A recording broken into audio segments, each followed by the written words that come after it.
Hello, everyone. Welcome to New Polity's podcast. I am here with Reuben Slife. He's got a great name. He's got a great face. Thanks. He's single. We were so excited to see all of you guys at the conference. I love having conferences. So many people come to Steubenville, and very often they're people that I've communicated with over email, so I don't know who they are.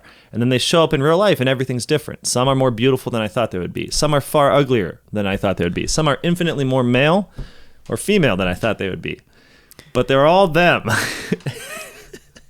You had a very different experience at the conference than I did. No, I mean, it's lovely to see people, and we got to really reflect on some of our deepest concerns. And so there's always a great gift that people give to us where they say, here is an environment in which you are allowed to think.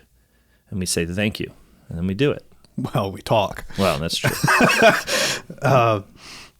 And if you liked the conference, or if you didn't like the conference, we got it. The next journal of New Polity magazine is rehearsing a lot of the themes and deepening a lot of the themes of the conference, specifically the nation, the people, theology of the peoples, the people of God, the church considered as a people hidden within the peoples. All important, all here in this magazine, which is available for the cheap price of... Alex, how much is that magazine? $20. Look, if you can't spend $20 on the people of God, you're not going to spend it on anything. Maybe this is why I'm here today, but I believe this is the first issue of the magazine where I picked out all the articles. Is that true? I am on the masthead as an editor, but I believe all of these were me. Well, can you really? I mean, I wrote one of these articles. Did you pick it out? There is one in here by a guy named Marc Barnes. Yeah, but I Did you tell me to do it? I think I was the one who insisted that the Godparents essay you've been promising to write for me for 3 years actually go in this issue. It's true. I believe. We're going to talk a little bit about godparents today, which is great because Reuben is the godparent of, well, he's godfather. Wow, yeah. Let's not be sexless here, all right? You can't have just one godparent, right? True. You don't have to do two. That's correct. And so I don't know if that would make me the I think androgynous. You'd still be the godfather. Still be the godfather. That sounds right. I think it's important. For reasons that we'll discuss, the transcending of the family into spiritual kinship isn't a leaving behind of the family, which is, of course, based on sexual difference. So, now that being said, godfather of my daughter, Miriam, and so because of this, compadre. Yes. So this issue also has a Latin American thing going on. It really does. We are increasingly theoretical fans of our Latin American brethren. Is this our first theme issue? No, I mean, we have done theme issues for a while. The reason we do theme issues, it's not because we think we've solved a particular problem, but inevitably thought, especially socially critical thought, because let's be honest, we don't really write and think unless we're really mad about something. And then when we are, it kind of produces an object, technology, gender, family, and in this case, people, the people. Yeah, but those, the gender, technology ones are more of collections where we went out and found, here are things that people have said on this. I see what Whereas you're saying. this I think might be our first issue of new and original stuff, which is on a theme. Yeah, that's true. Memory's failing me about the last issue of the magazine. I mean, we always we always have like a theme, but it seems to come post facto sometimes. Well, yeah, we have aspirations toward a theme. I think this is maybe the first time we pulled it off. Well, let's get into it. We'll see if we can do it again. Yeah. So I think we both agreed, at least, that we wanted to talk about this sort of centerpiece academic article, The Church, People Among the Peoples, by Alberto Methol Ferré. And perhaps you could begin by telling us a little bit about the man who wrote it and about how it ended up in English in our magazine. Okay. Well, Methol Ferré was Uruguayan. He was a layman. He is somewhat widely, I think, considered the most significant lay theologian of the 20th century in Latin America, which maybe sounds like I'm narrowing it down, but I probably not. I mean, there's a lot going on in Latin America in the 20th century. And he was, I understand, pretty good friends with a man at that point named Jorge Mario Bergoglio. And as well, he knew the author of our recent book here, Rocco Buttiglione. And that's how I learned about him, from editing this book. And he talks quite a lot in here about Methol Ferré and the sort of things he would say. And so I got curious about him and ran across mentions of this essay in particular, not in this book, but in something else I was reading. And I thought, well, the passages, the excerpts here seem very intriguing. We should have it translated. So we went and got it translated. And it is in fact very interesting. It belongs to the theological current theology of peoples, Teología del Pueblo, which is also what Buttiglione's book is on. But this piece is different from Buttiglione's book in that it was written at the time when the movement was really coming into its own. It's from 1975. And to my knowledge, it is the first piece by Methol to be translated into English at all, ever. And there ought to be more, I think. It comes from just a different thought world. Totally, yeah. And that's part of what makes it challenging, because it kind of starts in media res. He's just familiar with so many things that we're not familiar with.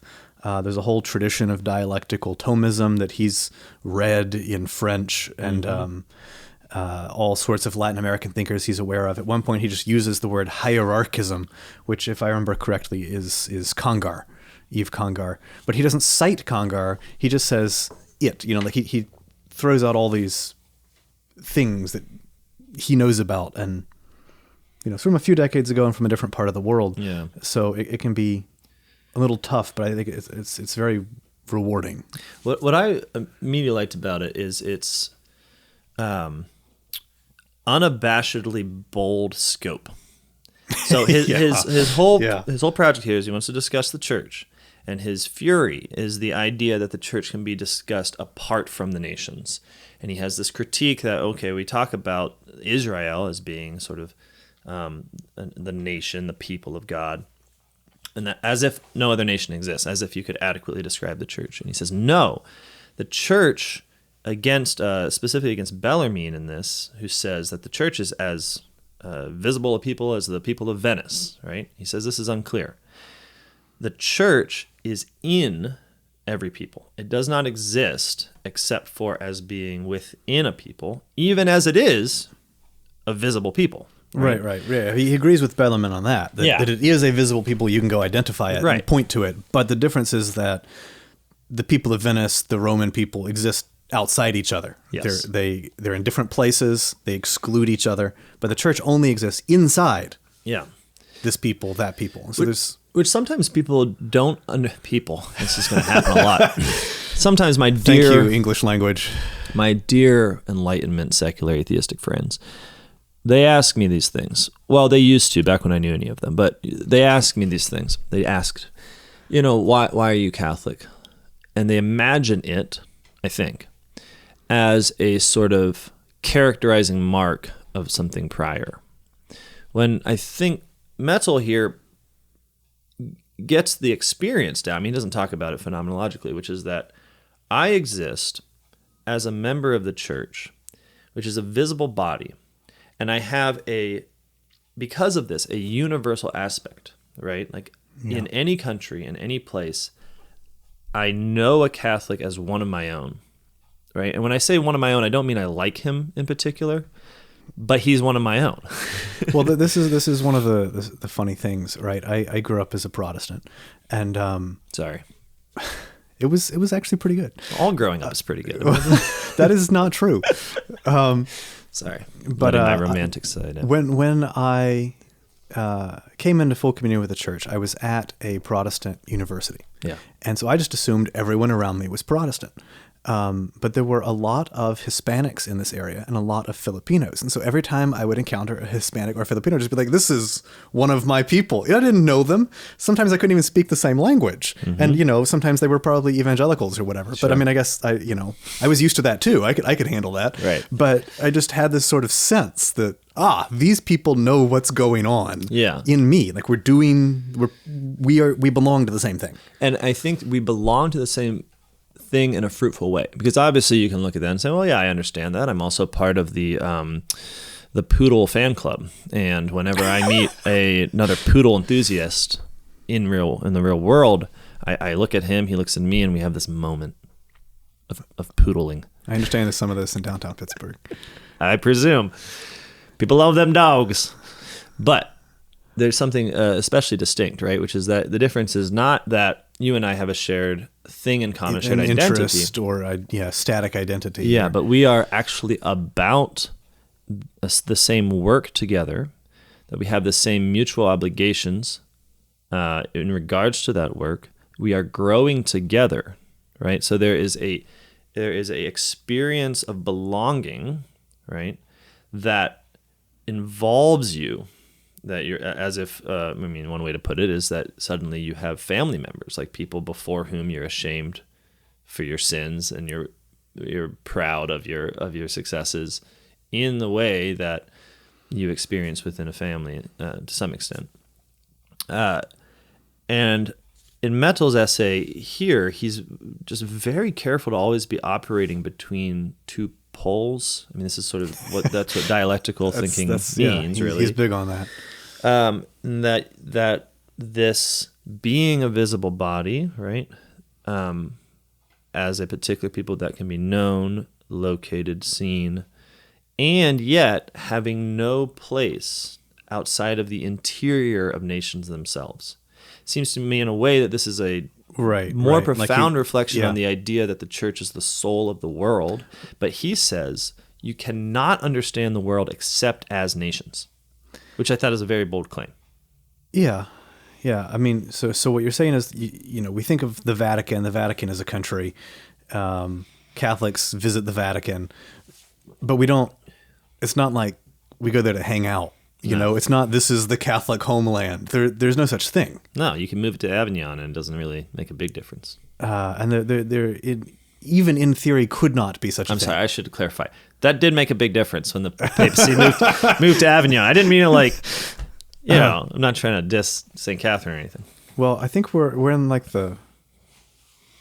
No, it was a few years ago. There was the 700th anniversary or whatever. And I thought it was funny. The Pope appointed an envoy to go to Avignon for the celebrations of the anniversaries. Like, celebrate the anniversary no one liked, but, historically significant now. Yeah.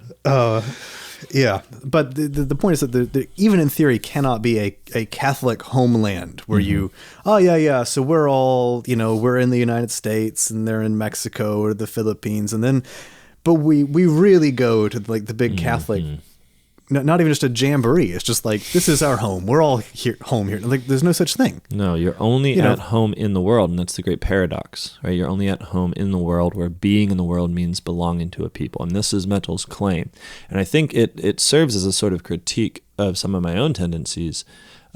This idea that you cannot evacuate the specific content of what you mean by the world that the church goes out to and becomes the interior of, becomes the soul of, becomes the evangelical life of, has to be people's.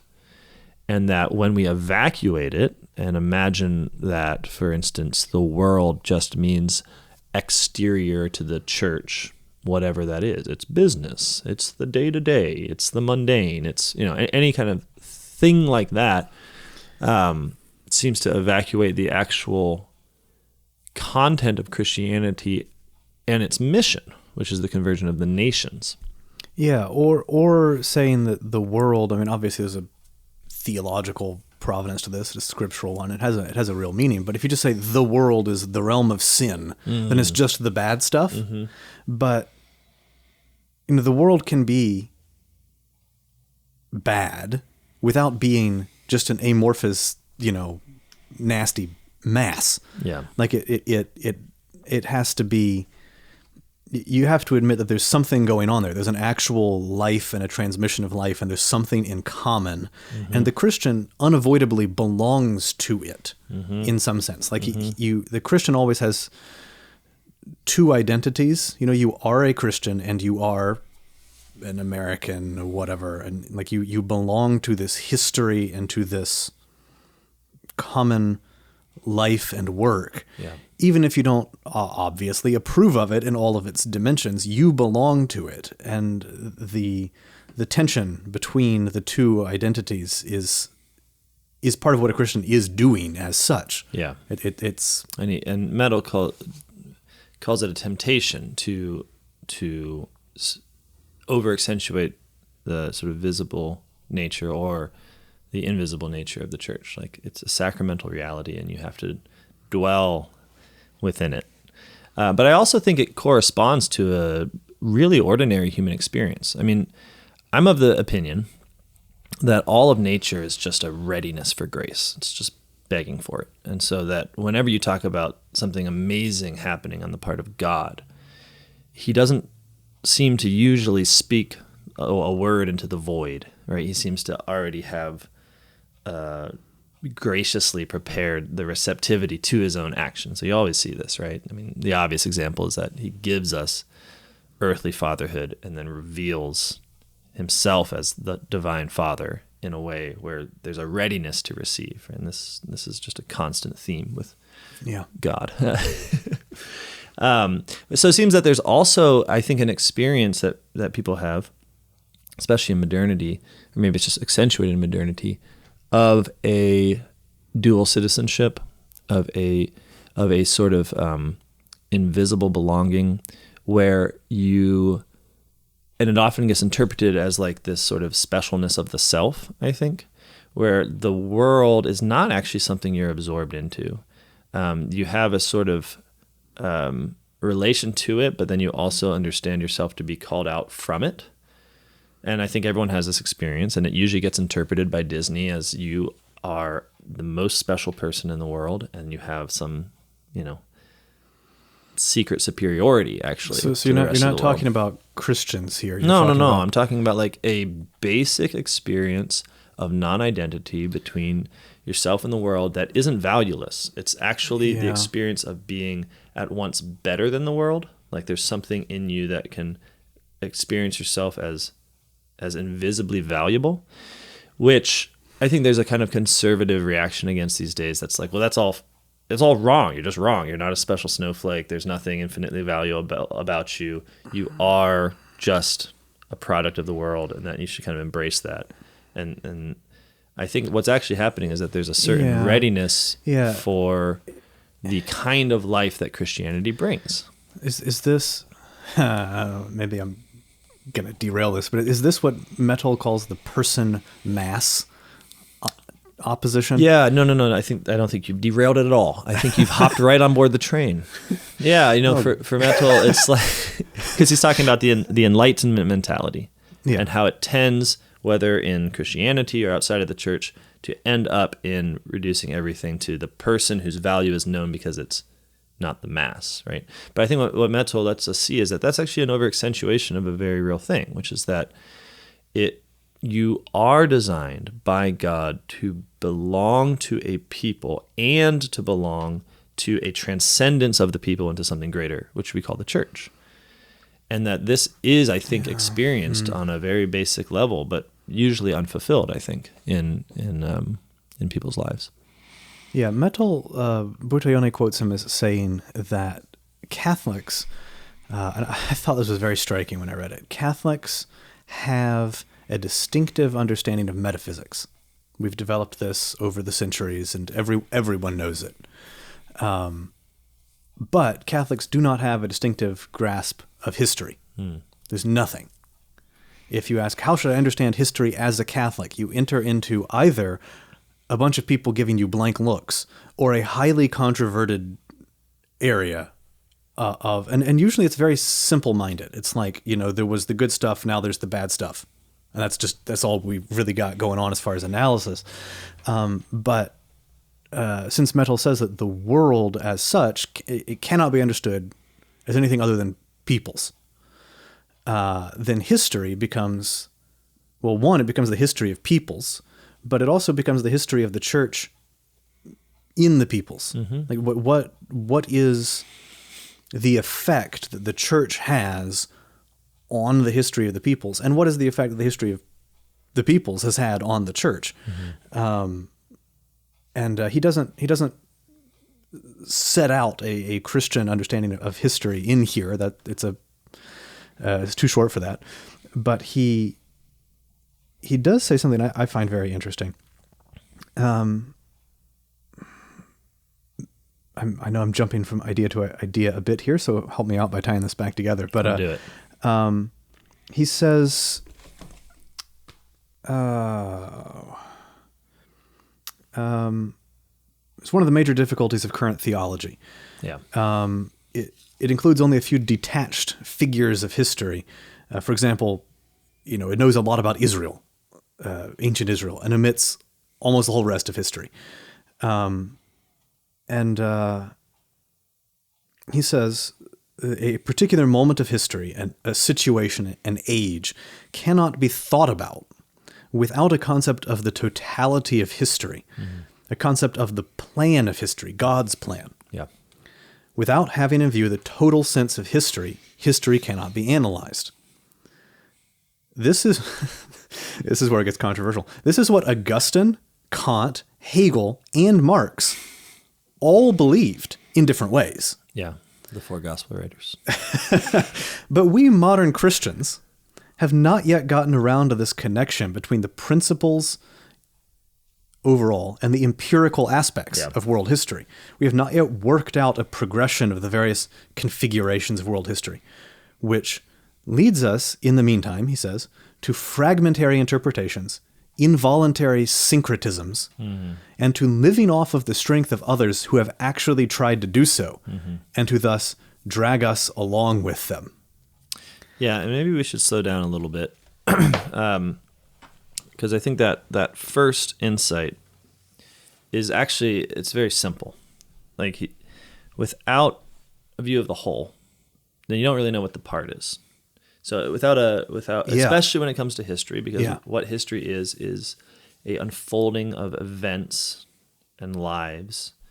But if you're going to know it as history and not just as happenings, then you have to have an idea of the story. You have to have an idea of the whole. You can't just get 5 seconds of footage and understand the movie. It's like the footage makes sense because of the whole film. However you want to, whatever analogy works best. And I think that is quite true. But then we have to consider the importance here, right? Which is that there is no way for that analysis to come from us. Right. We die. We don't see the whole. It doesn't come from us. And we certainly, even if we did, don't have the plan. The plan doesn't proceed from us. It is necessary to posit, even if sort of abstractly and without great faith, providence, in order to have an analysis of history, in order for history to be something. Versus, right. I think it's a very to the point way of putting it, that you cannot understand the part without knowing the whole. But the problem with history is that we, because of what we are, cannot know the whole unless it is in some way given to us, right? Which is why God's plan. Which is why I think there's that that list might scandalize a little bit. It starts with Augustine and ends with Marx. But what's common and what anyone like de Lubac would say about Marx is that his, I was going to call it Marxism, but it's hardly his Marxism. His ability to think in a transcendent manner about the whole, right, is a product of Christianity, right? Right. Yeah. Never forget that he was a seminarian. I mean, that is extremely important. It tells you a lot about seminarians, and it tells you a lot about communism. But what I will not reveal on this podcast. No, there's this.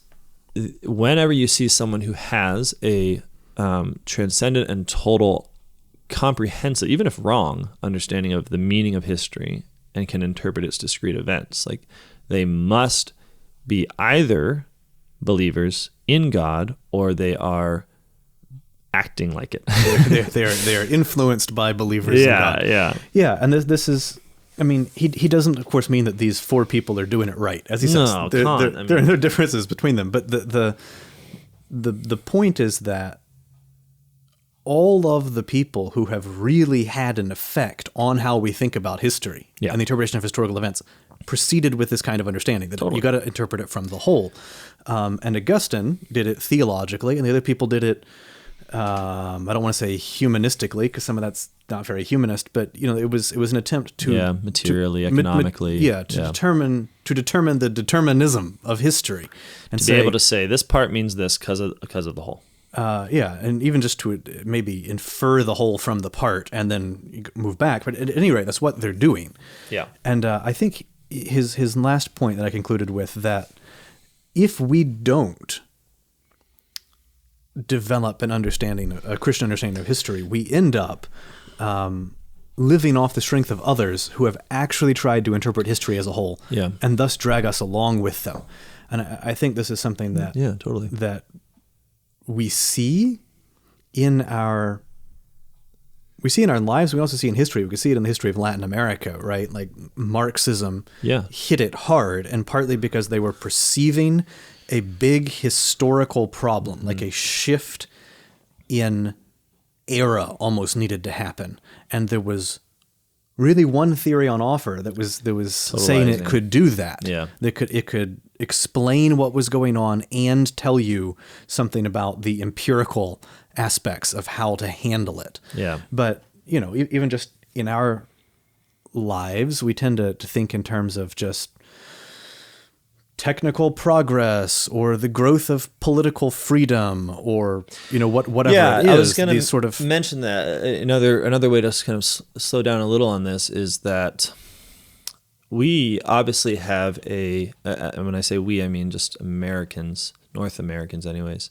We have a technological totalizing vision. I mean, for us, when we look at any particular people doing any particular thing, we are almost incapable of not inserting it into a history of evolutionary technological progress. So for us, the whole question of history, and indeed what you're taught in school, is to kind of implicitly analyze what state of development is this people at in a scale that ends in a microwave oven or whatever.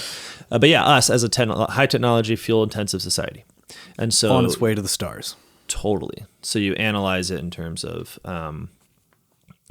what kind of weapons were they using? Had they discovered this particular technique, et cetera, et cetera. So the whole totalizing history is a history of technique. It's a inhuman, I would say, totalizing view where the tools of humanity become the only marks of their progress. Like it's not the spirit, it's not the love, it's not the family's happiness, it's nothing but the efficacious power of the tools themselves wielded by humanity, and tending towards a history where humanity is irrelevant because the tools have replaced all of their functions. That seems to be the...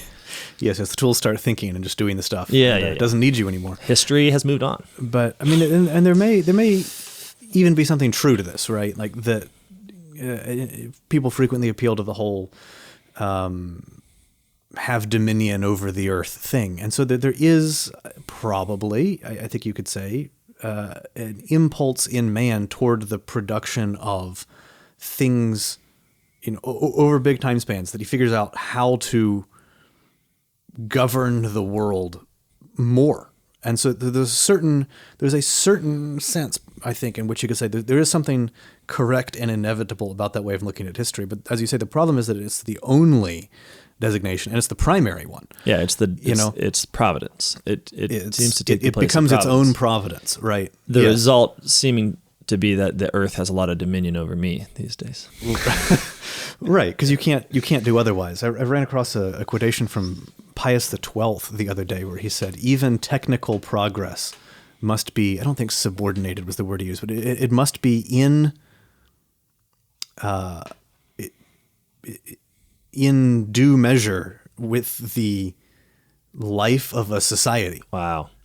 That rules. Can you imagine that? Can you imagine? Well, it's amazing how Having a how unimaginable that is. Like to actually, I mean, this is Pope Francis, right? In Laudato Si, we must develop a different notion of progress. Yeah. But it's amazing how unimaginable it is that we would actually ever think that way. We would look at, some guy maybe realizing he could invent a cell phone and going, but do we need that? Would that be good for us? That'd make us happy.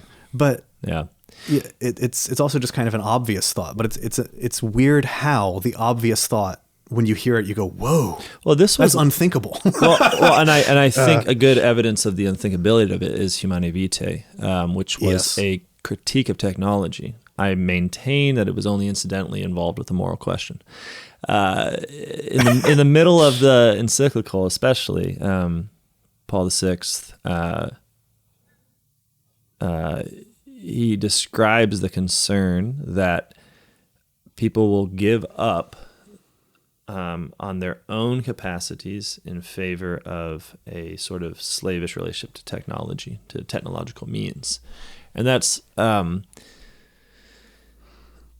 course, Humanae Vitae, that's concerning contraception, right? So the contraception comes in as a technological means. Well, this is undoubtedly right. I mean, St. John Paul says quite a lot of this in Theology of the Body as well, that it's a question of measuring man by a human standard, and man's continued ability to measure himself by that standard. Right. Like, is he going to act out of insight and virtue and self-mastery? No, but everyone read this as just moralism, like this technology is bad technology, and you do not have to think anything about your relationship to technology as such, and whether you have a paradigm of technology as your history, it's just like we didn't learn much from it, is what I'm saying, which is fine. I mean, it's definitely a forerunner of the critique of the technocratic paradigm. In Laudato Si. St. Paul VI, also the first pope, to my knowledge, to use the word technocracy and to criticize it in Octogesima Adveniens. It's something that I want all of us Catholics to consider. This is just, if you're not, just turn it off if you're not Catholic. Like, just, if you're behind the whole NFP thing, or at least the anti-contraception thing, just consider having that kind of attitude towards everything, Like I'm not. Sorry, I'm not being clear. No, we have this ability. It's a very small ability that a excellent technological device that definitely achieves results has been put on offer to us. And then, as a church led by a very holy man, we looked at the technology. Okay, it was messy. A lot of people disagreed. A lot of people cried. But at the end of the day, a people in the world looked at a new technological innovation that had a great future and would make everyone lots of money, and said, no. Right? Now, we get so wrapped up in the morality of it, which is good, that we think we just said no because thing is sinful. Right? It is sinful. But the no also demonstrated the ability to be liberated from technological necessity as the very meaning of history. Like, you can actually use as the marker for human progress, as the marker for the growth, other markers, namely human flourishing. Namely, and we have done that on one occasion. One occasion, and in a way, this is the great gift of contraception, right? That it gave us this moment. Granted, that it becomes more difficult then when you're talking about the Cybertruck, or something that's obviously also horrendous, but technically not immoral, and in a specific way. I took a lot of pleasure in learning that Leo XIV, when he was in seminary, drove a stick shift Ford. Nice. There's just a lot to work with there. The F-150. I mean, it was lifted. Article didn't say, but come on. They never tell you the important things. But it was stick. So I enjoy this, that maybe this sounds completely Luddite or something, but we're having these self-driving taxis hitting the streets, and the Pope is over here driving stick. Oh, that's great. Or actively riding a horse in Peru, which is just... That's pretty rad. So no, and there's we don't need to talk about technology too much, but there's something liberating about it. What it does not mean is what you critiqued yourself of, like a Ludditism. What it means is liberation, freedom, the ability to look at things and ask yourself, does this help me? Why? Because I have a mission in life. I belong to the church, and therefore I can't just be absorbed into a world historical sort of pseudo progress that doesn't relate to my own growth and holiness. Once you have a purpose, you can make decisions. Basic life advice. If you have no purpose, how are you going to make decisions? Because what are you going to make them in reference to? You have no particular location. Well, then you don't know whether to turn left or right. But the moment you do, you know you should turn left. Yeah. And I mean, he says this here about the plan of history. He says that you judge it from its meaning, its ends. All movement is teleological. Yeah. Where is history going? Yes. Like what is the thing we're about here? And yeah, I mean, our version of the whole view of history in America is very naive. Like we don't have this big worked out theory the way Kant and Hegel and Marx did, but we have a very straightforward kind of technology good. We're heading toward a future of man being in control of nature and of freedom, and we don't think too closely about it, but we have it. And the church does have a different idea, and she does act out of it. Yeah. There's something else to that. I mean, he talks about Humanae Vitae in here, and he says that it was this is obvious in some sense, is a turning point in the post-conciliar church. He says that when Humanae Vitae happened, the presumed unity of the post-conciliar period got shattered. And then suddenly the people, you could tell who wished to belong to the church, the actual real historical existing church moving through time and handling things as they came, and the people who just wished to belong to their idea of the church, which could have no historical reality because the actual church had decided against them. And he says that this is in part where the idea he's working with about the church being embedded in peoples came from looking at it and going, the theologians of, he calls them the North Atlantic, the rich countries, the Netherlands he mentions, their view of what Christianity was so informed by the life of their nation that it had not a lot to really say to the others. And it was getting absorbed to the point where it was really ceasing to be, in large measure, Christian. And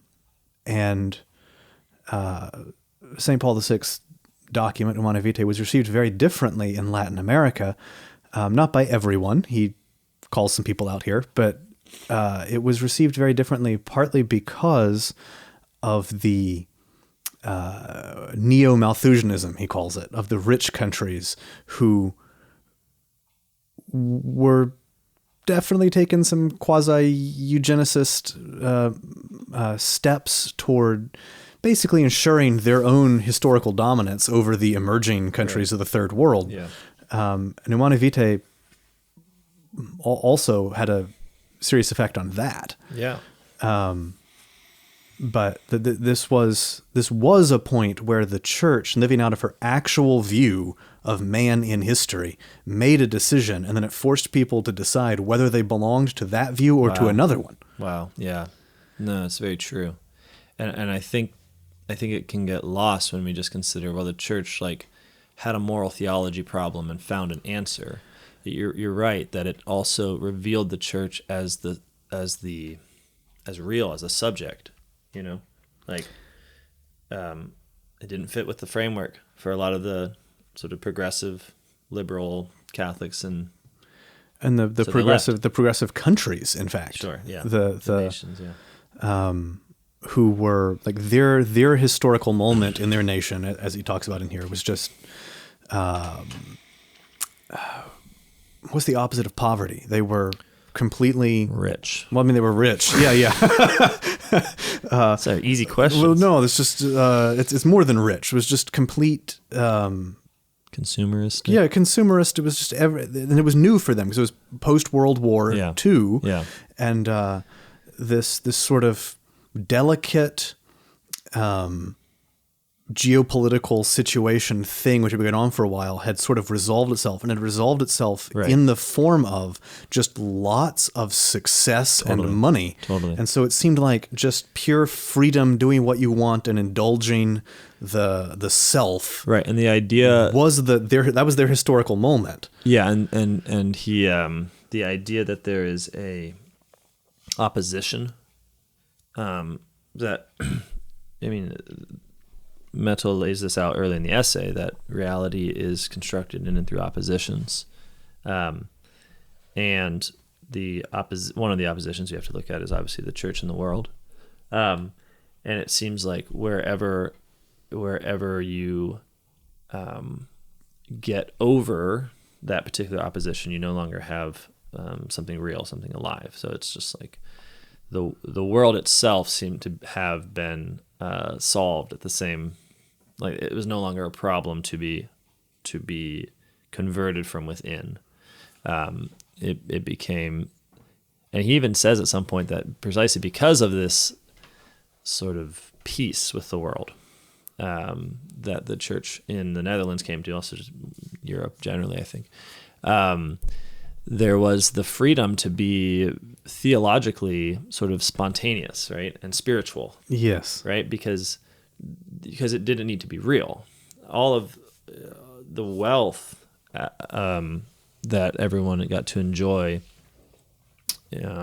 after the wars was simultaneous with some very dark theologies, and he's trying to point out especially dark ecclesiologies. He's trying to point out the continuity between a consumer society that by virtue of its consumerism does not have to consider itself as struggling and belonging to a people that have a particular history. Instead, you get to lean back.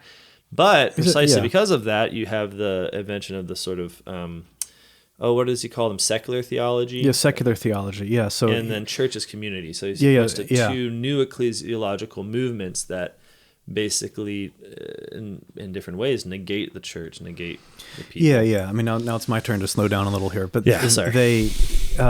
He talks about it as blurring the edges, the experience of prosperity, where there's no longer this sort of tension between the church as a governing force and the government of the country as a governing force. Like it's just kind of all smoothed out, and there's no longer this struggle for survival. The war is over.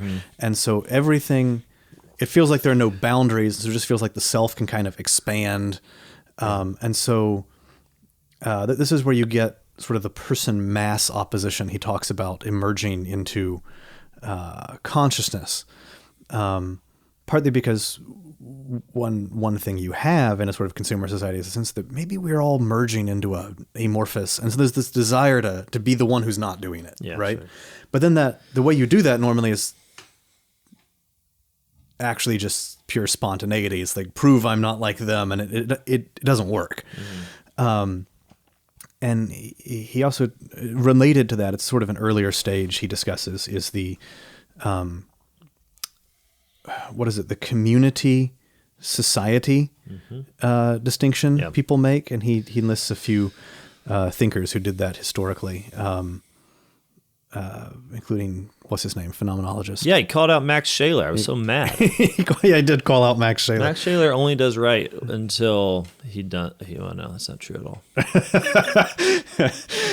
No, I've read very little of the late Max Scheler.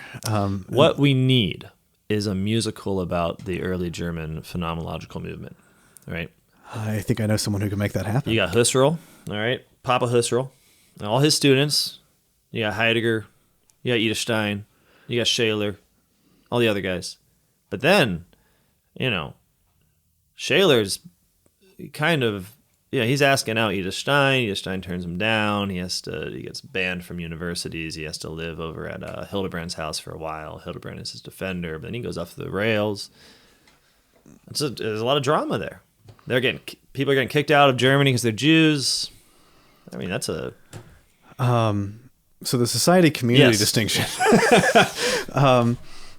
It as I say, it's sort of an earlier form of the person-mass distinction, where like the community is warm and fuzzy, and like it's a sort of a cocoon for the person. And here I'm known. Society is bigger, faceless. Yeah. It's where you become horribly objectified, and he obviously says this leads to the existentialist tradition.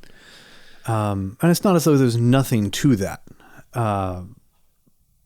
but I mean, that's been around since Rousseau, at least. I mean, there are reasons people think in this way, but he says it covers over the larger picture, which is that we all do belong to a larger thing. There's no such, you cannot make it a war between.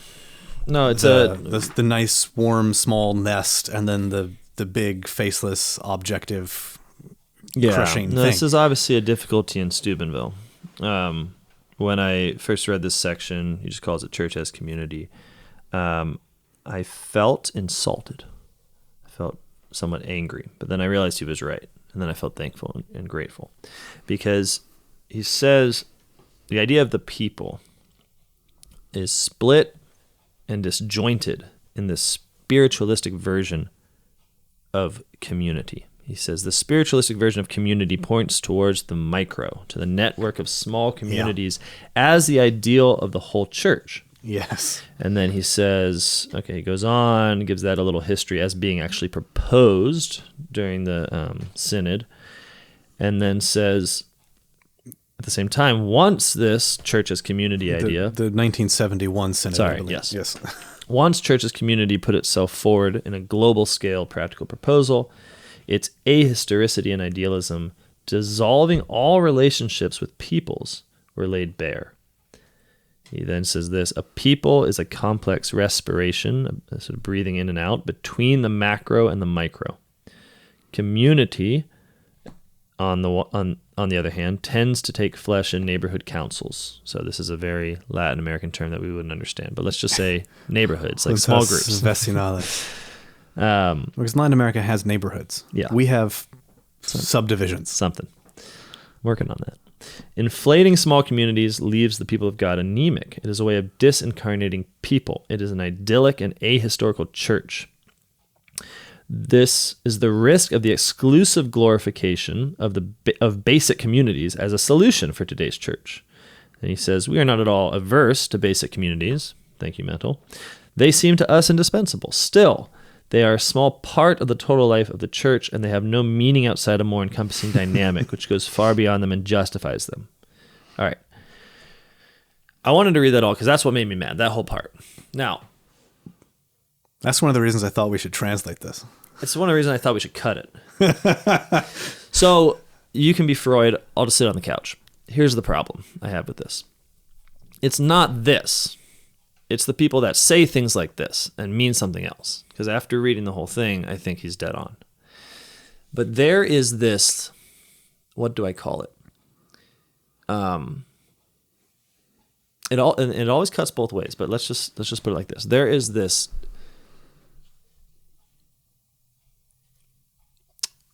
like epic brain that men particularly get, where they're very threatened by the apparent coziness and warmth of their own families.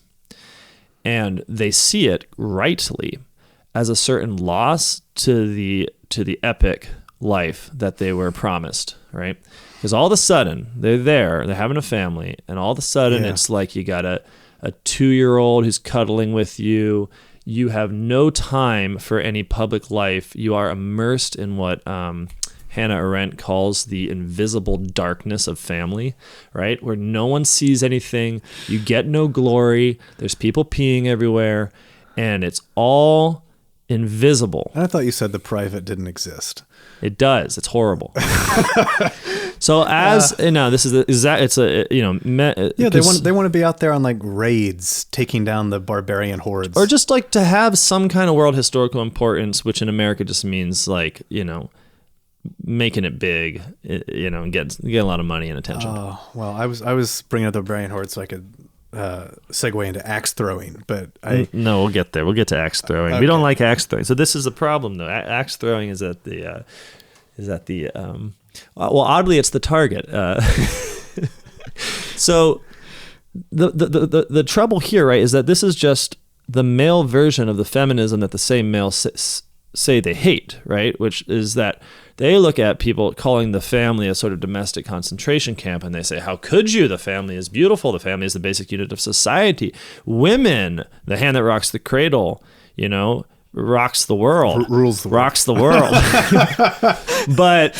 But for us, we get to do exactly what feminists advocate women do, which is namely figure some kind of way of technologically managing the family so that it is not this sort of detraction from the public sphere, and then we go out and do it and win bigly out there. Okay, so part of this coming from Methol has this ring to it where there is like an extreme, and I think it can be typical of celibate men in some ways, where there's like priests. I mean, he's a priest. No, he's not. What? He was a layman. You're right. That's where we started this conversation. I have sent emails to his son. Yes. Oh no. It's terrible.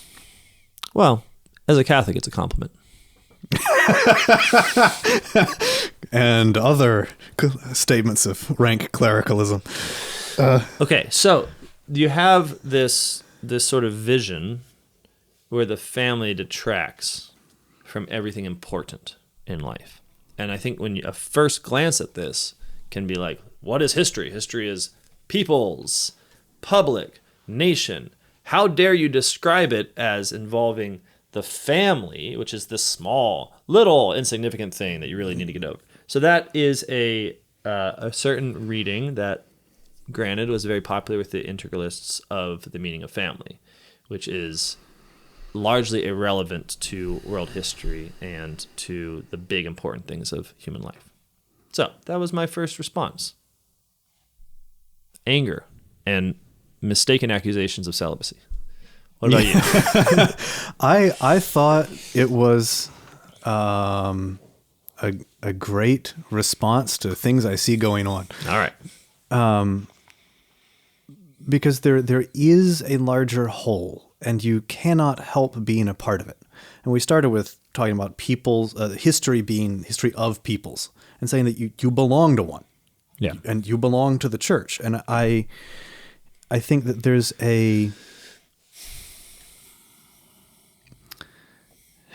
one can sort of forget that, right? And think, I have to deal with where I am and what I'm doing here, and forget that where you are and what you're doing here always exists in a context of many things many people are doing elsewhere, and a history, a transmission of thought about the world and of a vision of what the world is and how one lives in it. And I just to put it very simply, I think when one is an American, one has to think about what it means to be American. Like, what am I doing? What is the American thing that we're all here doing? And mowing. Well, it's more complicated than that, of course, because whatever one is an American. One can't stop being an American. Yeah. And in a similar way, one is a Christian. One is part of the church, and the church is doing something in history. The church has a history. The church is acting in history, and one thing about the family is just that, as such, the family is always the same. Basically, there's a great sameness to it, right? The same patterns repeat. Sure, yeah. And of course, different patterns repeat larger things. But like history, like there's a particular historical moment, right? Yeah, your family, and your family exists in that.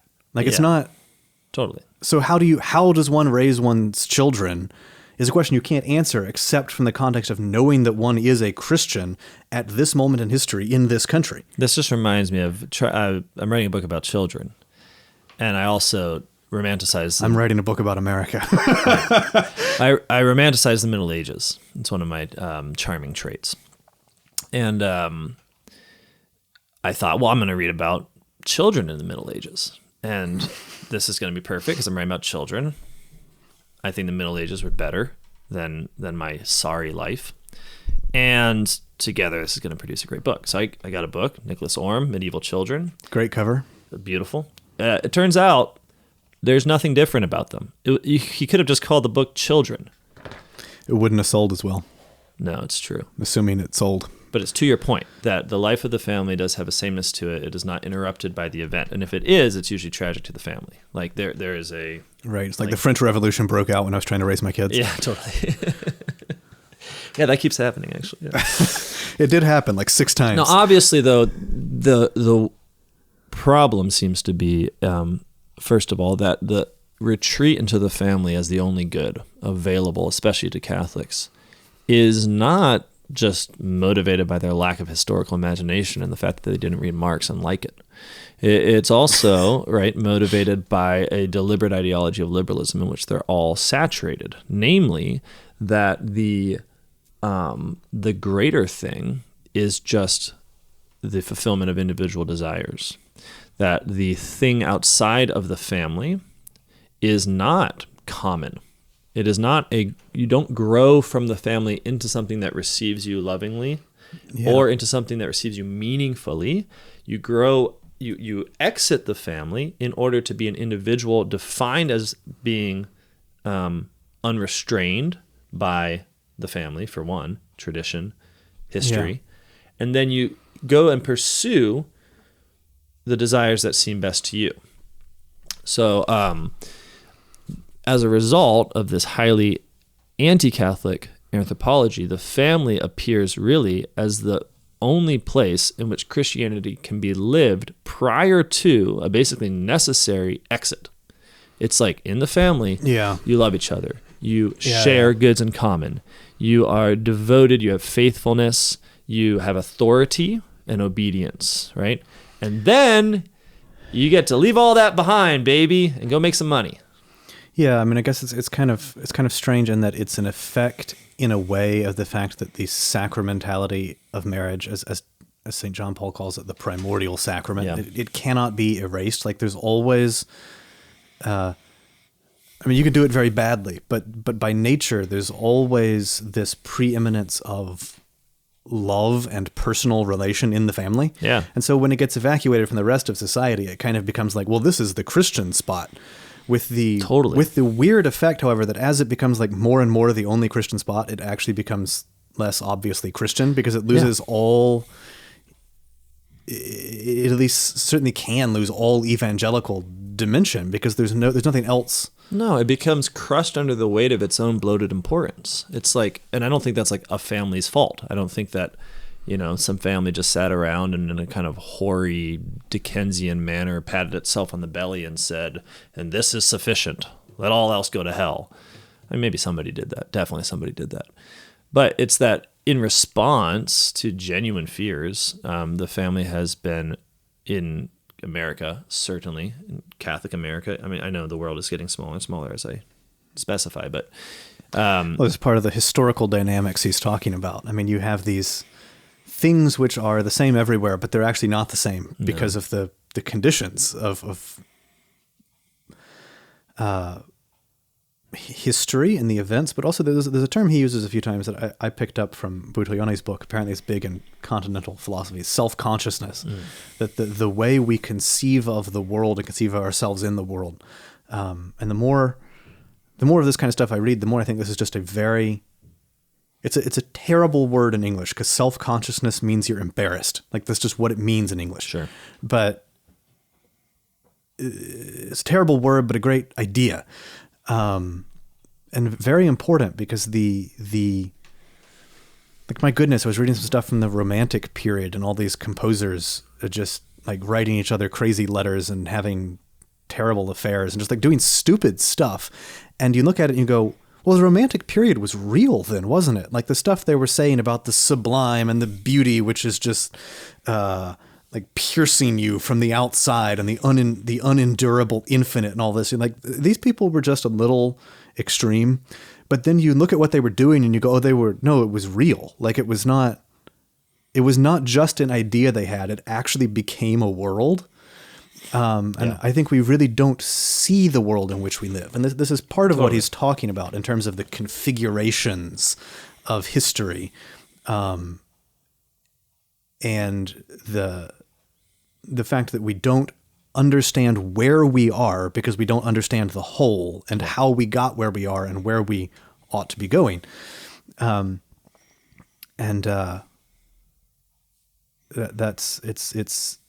It's more important than we think it is. We tend to think things have natures, they're just out there, and we just see them, and we just live in this world and make good choices, make bad choices. And that's obviously, there's a lot of truth to that. But at the same time, we live in a world that looks the way it does to us because of the people to which we belong and what he calls the historical vicissitudes that got us where we are. Yeah. This is true in the church too. This is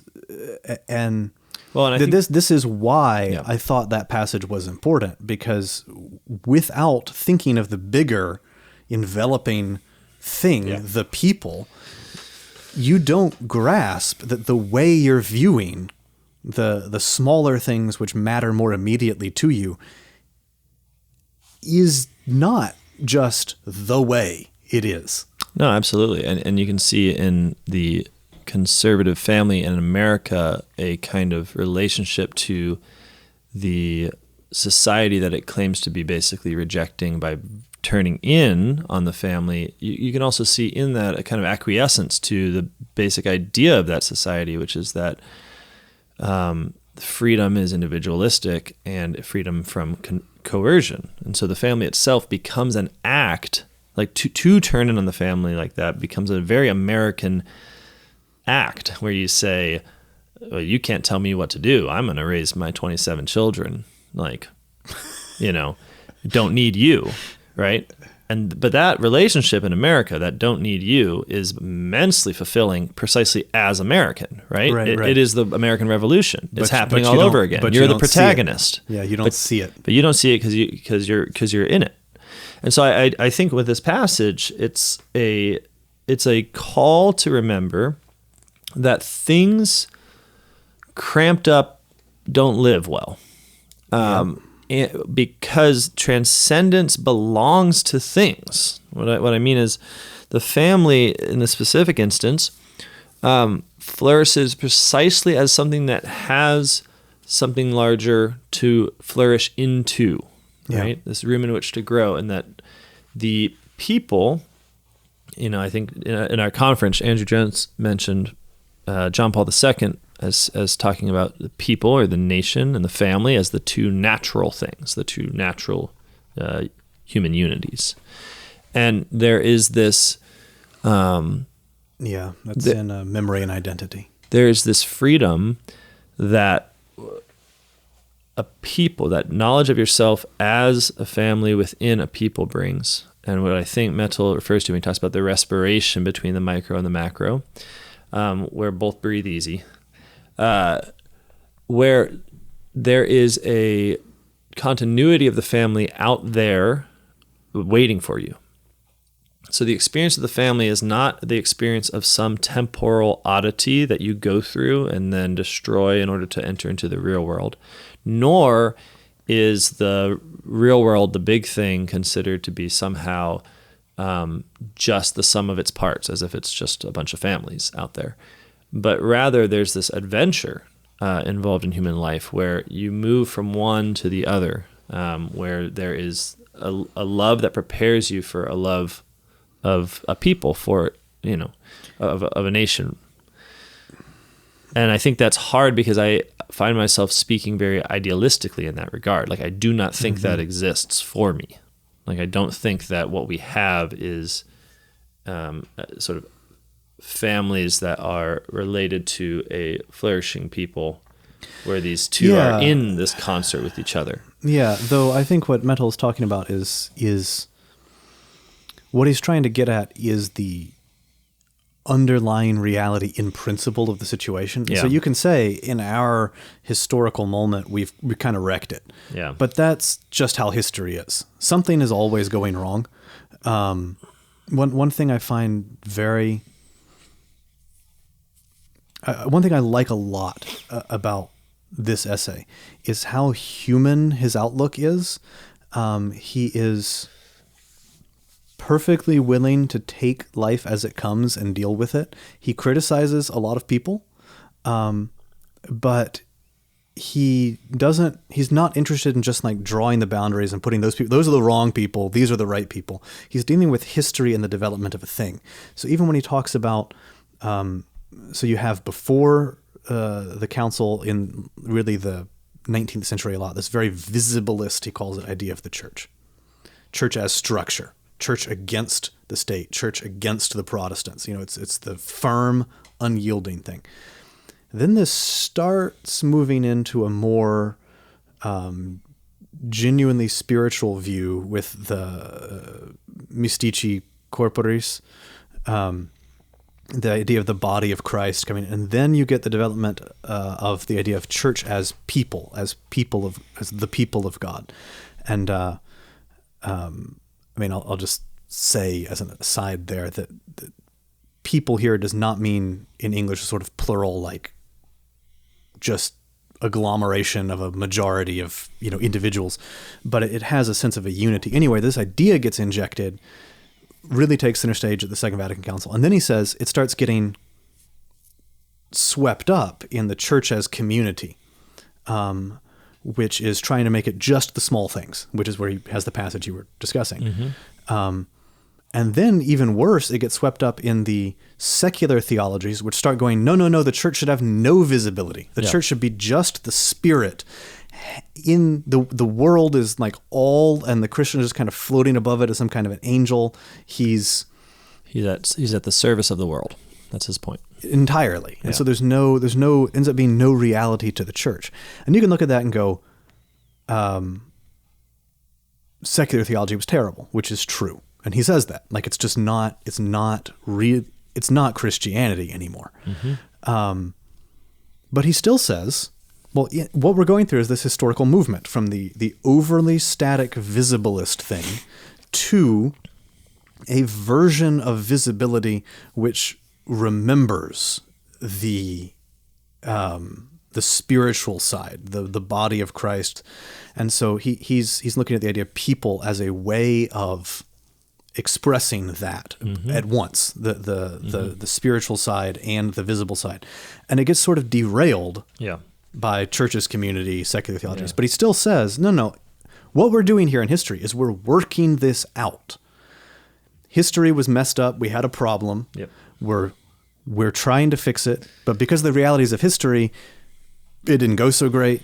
But still, he's able to say, well, this element of even secular theology sort of helped us out because it allowed us to detach ourselves from things we were too attached to. Yeah. He says, he kind of ends the critique of the church as community excess by saying, but perhaps here in Latin America it was fruitful since it generated a significant thaw in churches extremely attached to routine. And then he ends the secular theologies one by saying that the positive thing that secular theology presents us with is the need to deeply rethink modernity and to take up the Enlightenment's critique again in a serious way. And at some point earlier in the essay, he says, you can only overcome that which you inherit. He says...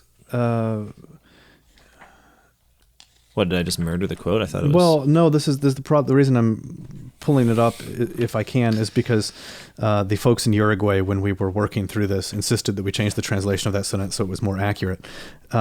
He says something about only what you know how... You can overcome only that which you know how to inherit properly. Sure. Less memorable, but it's... I can't find it. But the idea being that the church, and Andrew Willard-Jones talks about this, I think, very convincingly, that part of what you can certainly describe as a corruption of the church is the historical form of it taking a problem into itself so that it can be redeemed. Right. I mean, his sort of overall outlook is the church is working through stuff. Working through stuff is hard. Yeah. And even when you take missteps, the reason people looked at that step and thought that might be a good idea is because they could see a problem it was addressing. Yeah, totally. And obviously, unless you start addressing the problem better, then that step is just purely a bad thing. Right. But when you can move on from it and say, oh, okay, this but not that, or this but not in that way, then you have redeemed the mistake in a way, and it becomes a positive thing overall. I just find it very human. I mean, he's able to call the things wrong and bad without acting like the church has been imploding or just some sort of, self-destruction. Yeah, well, that's like there are elements of that, but Yeah, I know. But that's kind of lawyer brain. It's like, but all the laws were here, and then something was messed up, and so the thing's gone. So in that context, I think there's the thing you're saying about not having the larger sort of community of love that the family can move out into. It's hard to have the respiration of the macro and micro because they don't actually wish to talk to each other. They're not speaking the same language.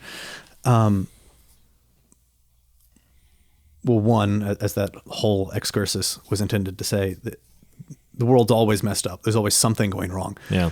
But also, I think the underlying principle that the two exist together remains true. The question is just understanding the way in which they currently relate and what's going on with it. And on the other hand, what needs to be going on with it, right? Like what the correct relation would look like. And so then it seems to me like the way in which the family moves out into the world is moving out in terms of making it better. Yeah. Does that make sense? So like you always remain an American. You have a family in America, and you can go, oh, it's so bad that we're in America. Or you can go, well, this is what we're doing. We are the Christians, the church embedded in the people is here at this moment in history to do something about this. Mm-hmm. If your answer is, let's just reduce it all to the family, then you have abdicated the responsibility. Totally. And you've also not figured out what it means to live as a Christian family of Americans here and now. Right. And I think because of that, you also lose the family as a natural phenomenon, like in the sense of... It becomes a historyless thing. Right. And less joyful, because there is such a great joy when you have an end, a purpose. And I think what can happen is when the family is asserted as the purpose of human life without its own transcendence and its transcendence into something that is like it and not like it, something greater than itself, then it can disappoint. Because it's stagnant. And we do share something with the people to which we belong, and that's not bad. I mean, it's the only way you have a world is you learn the world from others. And a lot of what they tell you may not be actually quite right. But you do belong to the same thing with them. And the only way to live is in light of that. Mm-hmm. So, I mean, what he's trying to do here, as he says, is to draw out some of the principles of what it actually means to live as the church in history.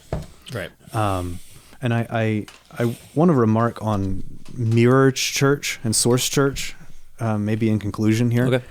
Okay. He takes these categories from Enrique de Lima Vaz, who was a Brazilian theologian. And it also comes up in Butoyone's book, that some churches are mirror churches because they're just doing... By churches, I mean like the church in a country, right? So if the church always exists in peoples, well, the church in this people is just doing what the church in that people over there does. And he points out that in the 20th century, this was largely the source churches, as he calls them, were France, Belgium, and Germany. And I think in the first instance, source church is a theological category. So it means this is a church that is actually living as Christians in their context. They're able to really bring the gospel to the circumstances of their people. Maybe in a second instance, it just means that they're influential. Mm-hmm. And that I think there's a what he might call a historical joint. Not totally sure what he means by that word, but where it shifts. So like people have become a people. The mirror churches have become accustomed to treating the source churches as the ones to be imitated. Mm-hmm. And then when the source churches start failing, mm-hmm. they don't immediately notice it. They just keep imitating them. Mm-hmm. And he says that every church starts off as a mirror church. You come from the other place. Mm-hmm. You live with what you've inherited from them. But at some point, sooner or later, you must, as Christians, to live a real Christian life, start engaging with the real circumstances and needs of the history of your people as Christianity illuminates it. And I think this summarizes a lot of what we've been saying here, that we do live in a people. And the question is, are we being a source church or not? One can certainly not say that the Church of the United States isn't influential. It's very influential. But I think if one brings it down to brass tacks and looks at one's own life and says, is the way I am living Christianity, is the way my parish and community, whatever scale you want to look at it at, are they living Christianity in a way that is really helping America to handle its historical moment and to reorient the self-consciousness of this people toward reality? Is that really what we're doing? Is that really what I'm doing? I think the answer might be a little different. You can't stop with, oh, we're very influential here. Yeah. Although it does seem like the worry when I listen to you say that is that it seems to functionalize the church into some kind of like, maybe necessary, but still like an assistant to the historical self-realization of nations. It's like, am I being a good Christian? Well, have I helped America today? Well, yeah, I mean, that would be a terrible way of understanding me. So thank you for pointing that out. I'm just, I'm worried about you out there. The church is the leaven of the world. He says that in here. Yeast is sort of functional, mm-hmm. right? Like it does something to the dough, but it does not do something to the dough that the dough would do to itself. Totally. It's not, have I done something for America? No, it's a Christianization. Yeah. It's a thing that only the church can do. The self-consciousness, the conception of the world. Like we started by talking about history and how you only know what the plan of history is through God, because it's mm-hmm. God who made it. Mm-hmm. And that's more or less what it is. Mm-hmm. And it's also, I think, very humble, right? That it would be the wrong thing to say, I know exactly what America should be, and I go out there and I do it. It's much more a matter, I think, of just making a contribution. I mean, he's talking very much of the small steps and the navigating of the things, but you got to see the bigger picture.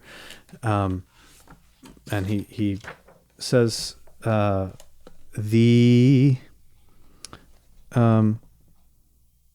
such a project of understanding the whole of history is never ending. It is inexhaustible. Still, we need a minimum altitude of comprehensive understanding, ever open to revision. Without such, we fall short of an authentic dialogue with our contemporaries who are so essentially historicist. Mm-hmm. And this is one of the many reasons I find this essay so interesting, that maybe not so much in the United States, as we said, our view of it's a little more naive. Like technology, it grows, you get more free. But a lot of the modern world has at least has had a sense of big picture history. Christians haven't had it since basically Augustine.